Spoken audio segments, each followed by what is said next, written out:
નમસ્કાર મિત્રો, સ્વાગત છે તમારું ગુજરાતી ટિપ્સ યુટ્યુબ ચેનલની અંદર। તો મિત્રો, આ વિડીયોની અંદર આપણે છેલ્લા મહિનાના કરંટ અફેર્સ 2021 વિશેની વાત કરીશું। તો મિત્રો, વિડીયો પસંદ આવે તો પ્લીઝ વિડીયોને લાઇક અને શેર કરવાનું ભૂલતા નહીં। તો મિત્રો, આજનો પહેલો કરંટ અફેર છે, પરમાણુ શસ્ત્રોની સંપૂર્ણ નાબૂદી માટેના આંતરરાષ્ટ્રીય દિવસ તરીકે કયો દિવસ ઉજવવામાં આવે છે? જવાબ છે 26 સપ્ટેમ્બર। ત્યારબાદ તાજેતરમાં જુડીમાં વાઇન રાઇસને જીઆઈ ટેગ આપવામાં આવ્યો છે। આ જુડીમાં વાઇન કયા રાજ્યની પરંપરાગત વાઇન છે? તો જવાબ છે આસામ। ત્યાર પછી ભારતમાં સૌપ્રથમ વખત કયા રાજ્યની દાર્જિલિંગ ચાને જીઆઈ ટેગ આપવામાં આવ્યો છે?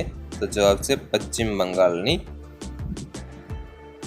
ત્યારબાદ ગુજરાતમાં સૌપ્રથમ વખત કઈ પ્રોડક્ટને જીઆઈ ટેગ આપવામાં આવ્યો છે? તો જવાબ છે સંખેડા ફર્નિચર। ત્યારબાદ આંતરરાષ્ટ્રીય અનુવાદ દિવસ ક્યારે ઉજવાય છે? તો જવાબ છે 30 સપ્ટેમ્બરના રોજ। ત્યાર પછીનો પ્રશ્ન છે, વિશ્વ દરિયાઈ દિવસ અથવા તો વર્લ્ડ મેરીટાઈમ ડે તરીકે કયો દિવસ ઉજવાય છે?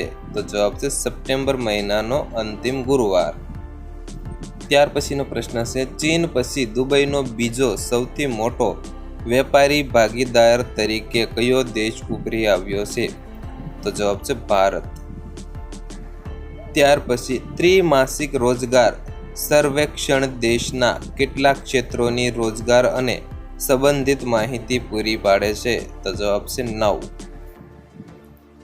ત્યાર પછી તાજેતરમાં કઈ સ્પેસ એજન્સીએ લેન્ડસેટ 9 નામનો સેટેલાઇટ લોન્ચ કર્યો છે?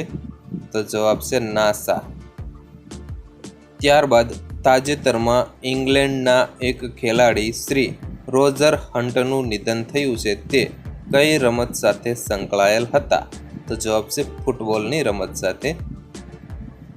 ત્યાર પછી કઈ કંપનીએ ફ્યુચર એન્જિનિયરિંગ પ્રોગ્રામ શરૂ કર્યો છે? તો જવાબ છે એમેઝોને। ત્યાર પછીનો પ્રશ્ન છે, વિશ્વ પ્રવાસન દિવસ તરીકે કયો દિવસ ઉજવાય છે? તો જવાબ છે 27 સપ્ટેમ્બર। ત્યાર પછી તાજેતરમાં મહિલા આંતરરાષ્ટ્રીય ક્રિકેટમાં કોણે 600 વિકેટ પૂરી કરી છે?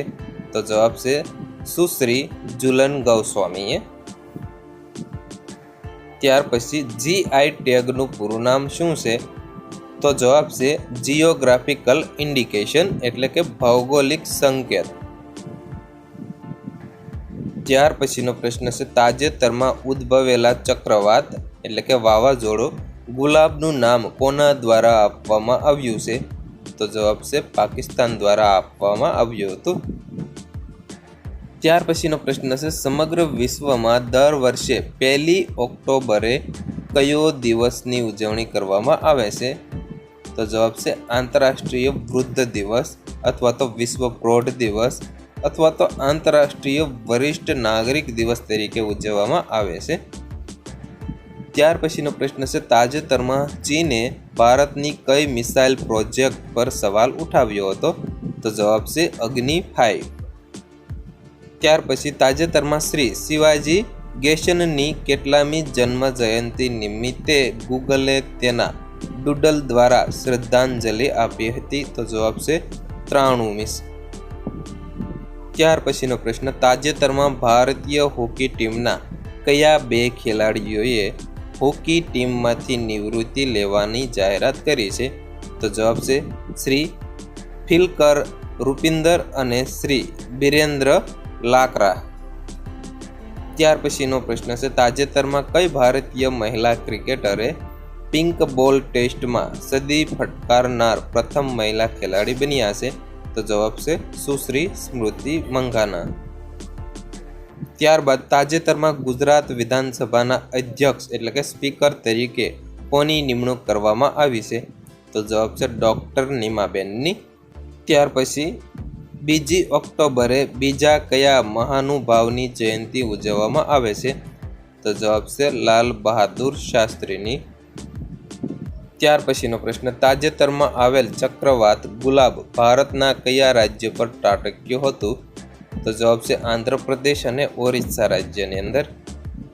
ત્યાર પછીનો પ્રશ્ન, શ્રી લાલ બહાદુર શાસ્ત્રીએ ભારતના કેટલામાં વડાપ્રધાન તરીકે સેવા આપી હતી? તો જવાબ છે બીજા વડાપ્રધાન તરીકે. તો મિત્રો આ હતા છેલ્લા કેટલાક મહિનાના